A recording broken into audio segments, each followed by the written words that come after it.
Hey, Alexandra. Hi, Thomas. It's so great to talk with you. The Boys in the Boat is such a fantastic movie. I've seen it twice now, and I've been recommending it to my friends and family. My gosh, thank you so much. Yeah, it's a really, really enjoyable movie. It's a feel-good movie. We're at the tail end of the year where, there's been so many amazing movies already. I think it's cool to be able to generate a little bit of buzz, or especially around the holidays. It's a great time to go and watch a movie like this, I think, so I think that coming out at Christmas time is just perfect. So I'm glad to hear you've enjoyed it. Now, how did you get the role? Did you audition in Vancouver or Los Angeles? Yeah, it's luckily everything's electronic these days. So I was in Vancouver at the time. And this was sort of at the tail end of the pandemic. So there was a lot of new work kind of coming up. Everything was sort of in bloom, and there was a lot of really cool projects that were auditioning. And I remember this being a particularly notable one. And we all had some pretty cool auditions. It's not every day you get a cool classic movie like this, and it really felt like a classic movie. Um, and then you kind of let it go, and I got an email about 3.5 months later when I was in Northern Ontario filming a show called SkyMed. We were on our second season. We were about midway through that, and I got an email that said, next week sometime, TBD, you're going to have a callback with George Clooney and Grant Heslov for that, so, rowing movie that you taped for 3.5 months ago. And my, heart skipped a little bit of a beat. But it was just such an amazing experience from that point on, because I was already in a really good place as far as my life and my work. Things were really starting to evolve and pick up after like a pretty low period for me. So it really kind of was a perfect segue into the rest of that year. And now the movie's come out, and it's just such an amazing, rewarding experience to get to see it. It was one thing to make it. It was an incredible job, and it was probably one of the best experiences of my life. But there's just a special reward as to getting to see something like that come together, and for it to be just such a lovely, like heartwarming, inspiring film is just it's a really special feeling.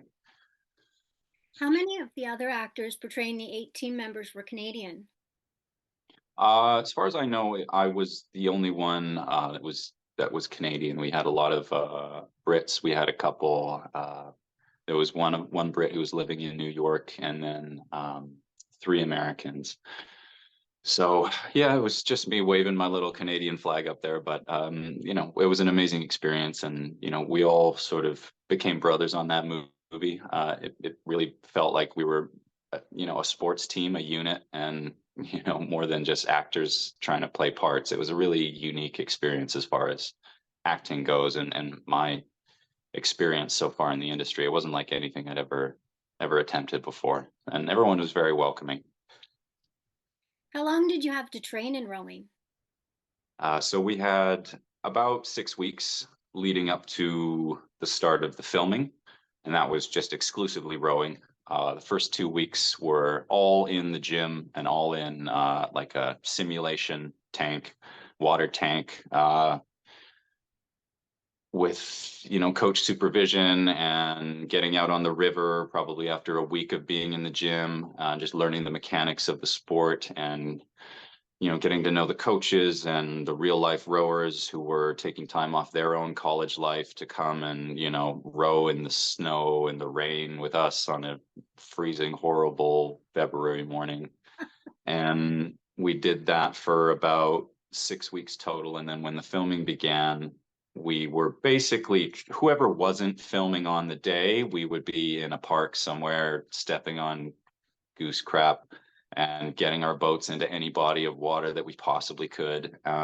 Just trying to carve out every second of training that we could leading up to the filming of the rowing, which we understood was going to take place at the very end of the entire 3 month shoot. So we had as much time as they could allow us to just get everything as good technically as we could. And it really became a personal challenge for us as an ensemble. And it's something I'm super proud of. This is sort of, as much as it is an old time story, and it's a love story, and it's a great underdog sports tale. I think, in my opinion, it's a love story about the sport of rowing itself. And it really is a beautiful thing. Like, there's some amazing performances in the movie. Peter Guinness, who plays George Pocock, the boat maker, he kind of has a mythical quality to him as a person. There's a real legacy there at the um, for people who go to the Washington University, and it's just played so beautifully in the film. It really does kind of capture that poetry emotion of when sport, I think personally, sort of transcends just being a physical expression and sort of becomes an art form. I think when you have technique and heart just pushed to that limit, I think it's a really beautiful expression of of humanity, of athleticism, and oh my gosh, they did such a great job capturing, I think, in the film. It's exciting for me to watch it, and I sort of forget about all the inner workings of how the movie was made sometimes, and I'm just seeing this a really amazing, fast, beautiful story unfold. And yeah, I really, really hope people get to see it and enjoy it as much as I enjoyed getting to make it. Well, I have to say, you guys looked amazing as the 18 members. I totally believed you were amazing rowers.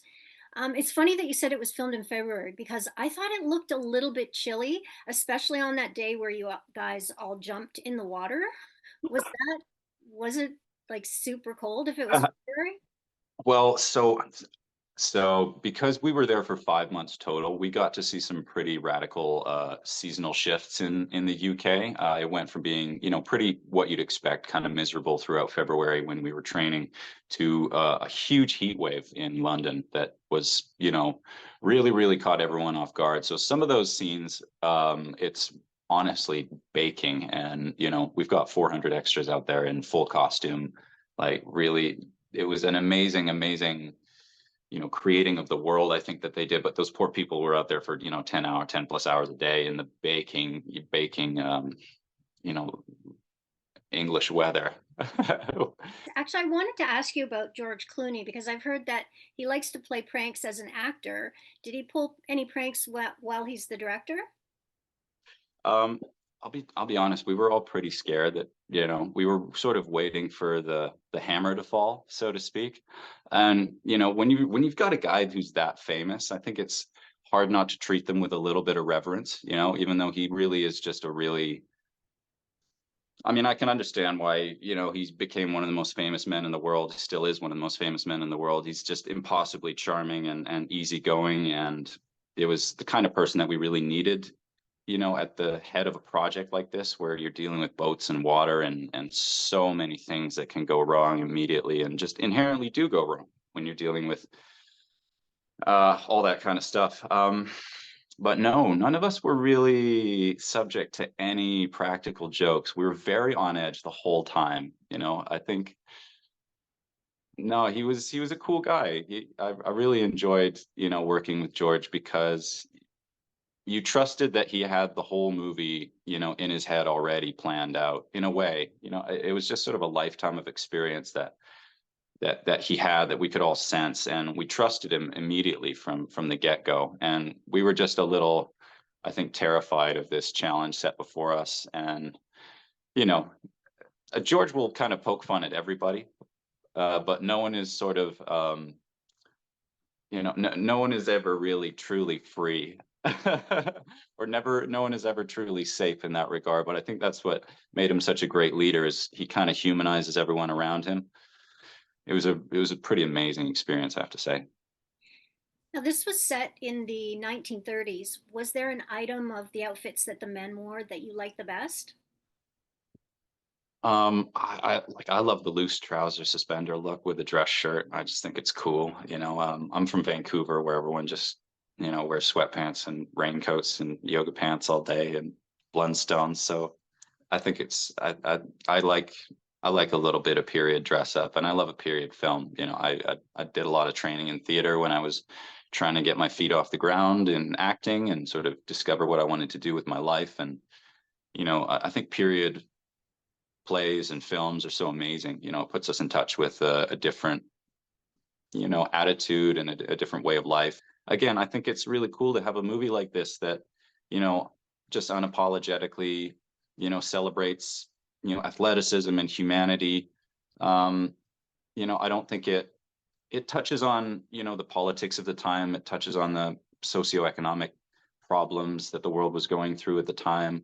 but it never really lingers in those things. It remains about the people. It remains about what brings us together, the things that connect us. And these days, I think a lot of things divide us, and it's really important, I think, in media to have more films like this that do celebrate us coming together, and celebrating, the things that bind us, triumph and resilience and, brotherhood. And I just think it's a great film. I agree totally. Did you keep anything from the set? Uh, oh my God. No, I wish I had left. I mean, we were all talking about we should each take an oar home, but how are you going to get that on British Airways is beyond me. Well, now that you've been directed by George Clooney, which director would you like to work with next? Oh my gosh. Um, well, I mean, I'll share something. I'm not even a closet nerd. I'm a total nerd. I would love to, it would be a dream to work with Peter Jackson, again, like I love fantasy. I love period films. I've just learned to row. I'd be more than comfortable learning how to, ride a horse or swing a sword into some guy's head while delivering a, perfectly fanciful speech. I think that'd be the great logical next step. Absolutely. Have you ever ridden a horse? Uh, Not for about 14 years, but maybe it's time. Definitely. Okay, looking forward to seeing you in something that features horses and horseback riding. I love horses myself. That's why I'm saying that. Oh, amazing.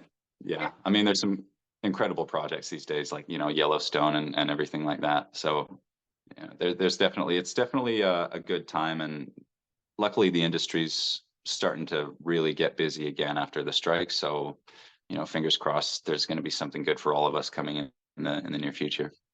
Hope so. Um, Thank you so much for chatting with me today. It's been such a pleasure.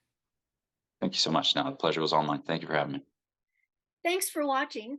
If you're new here or if you're returning but you haven't hit that subscribe button yet, tap it now, plus the notification bell in the top right-hand corner so you don't miss out on any new celebrity interviews. Also, hit the like button and tell me below in the comments, what are your favorite shows or movies? Who are your favorite stars? I can't promise anything, but I'll keep them in mind for future interviews.